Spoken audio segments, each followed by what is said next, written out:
करना। हेलो प्यारे बच्चों, आज मकर संक्रांति के अवसर पर आपको शुभकामनाएं, बहुत ढेर सारे शुभकामनाएं मकर संक्रांति के अवसर पर। अच्छा, आशा करता हूं कि आप लोग सब अच्छे होंगे।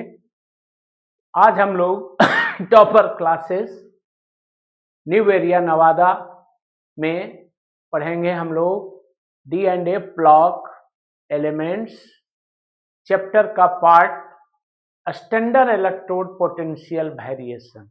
How standard electrode potential vary in the 3D series and what is the cause of zigzag variation of the 3D series. So let us start the topic.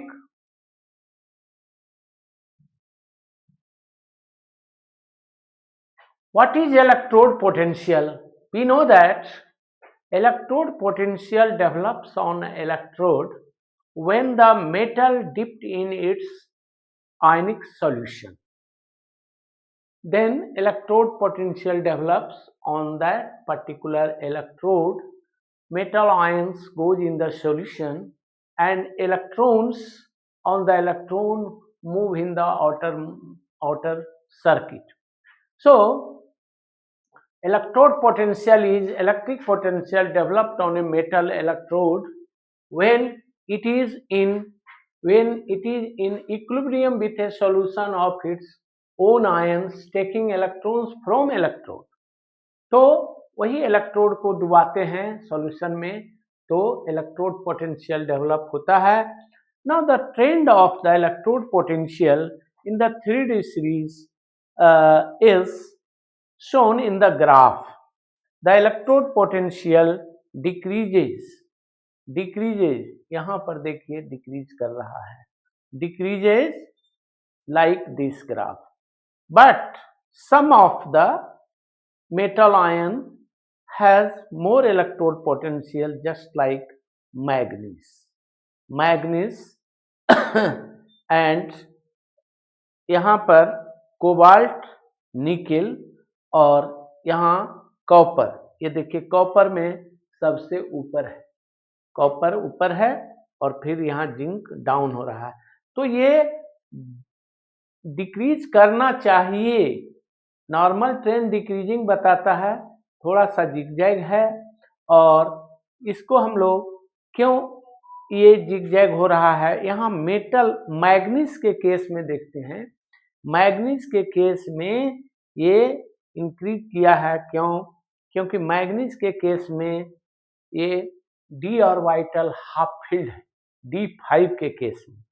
तो D5 के चलते यहाँ पर इसका बढ़ गया है. और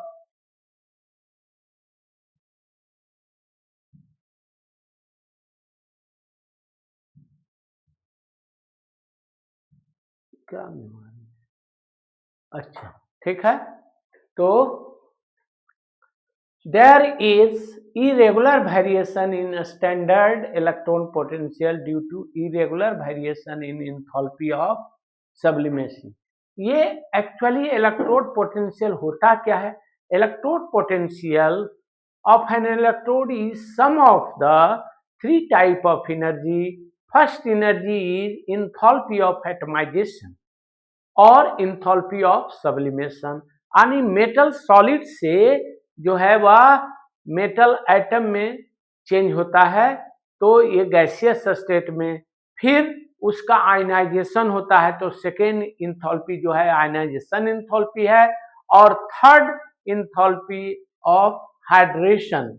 हाइड्रेशन यानी जब आयन बनता है तो वो सॉल्यूशन में घुलता है तो उससे एनर्जी जो रिलीज होता है enthalpy of ionisation. So standard electrode potential is sum of the 3 type of energy. First यहाँ पर मेटल सॉलिड है और ये इंथैल्पी ऑफ सब्लिमेशन या इंथैल्पी ऑफ एटमाइजेशन से मेटल गैसियस स्टेट में आ रहा है. मेटल गैसियस स्टेट से आपका M2 प्लस गैसियस आयन बन रहा है. यहाँ जो इंथैल्पी यूज्ड है वह इंथैल्पी ऑफ आयनाइजेशन यूज है. फिर जब आयंस बन गया गैसियस स्टेट में तब वो पानी में है तो वो घुलेगा और घुलेगा तो वो आयन बनेगा लेकिन एक्वस स्टेट में रहेगा, और इसके लिए इंथैल्पी ऑफ हाइड्रेशन की जरूरत पड़ती है। ये तीनों का सम जो है standard enthalpy of electrode potential होता है। और ये जो ग्राफ में जो जिग-जैग आता है उसका यही कारण है, किसी में दो एनर्जी जो है ज्यादा हो जाता है, किसी में ये एनर्जी ज्यादा हो जाता है, तो एक दूसरे को कंपनसेट करता है, उसमें कम और अधिक होते रहता है। तो ये तीनों का मिला जुला प्रभाव स्टैंडर्ड इलेक्ट्रोड पोटेंशियल है, और इसका हम लोग पर्टिकुलर सब वैल्यू लेते हैं तो देखते हैं किसी में ज्यादा किसी में कम, तो ट्रेंड में भी कम और ज्यादा आता है।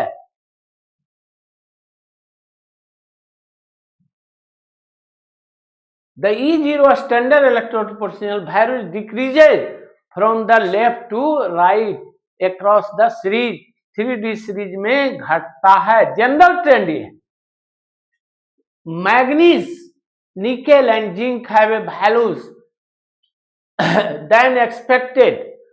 यहां पर एक्सपेक्टेशन से अलग वैल्यू होता है, because they are half filled और completely filled 3D orbital in case of Mn2 plus and Zn2। Mn2 plus and Zn2 plus यहां पर 3D5 है, that is half filled, and Zn2 plus में 3D10 है, fully field, तो stable है। इस case में आयनेशन इंथैल्पी का भी वैल्यू बहुत बढ़ जाता है।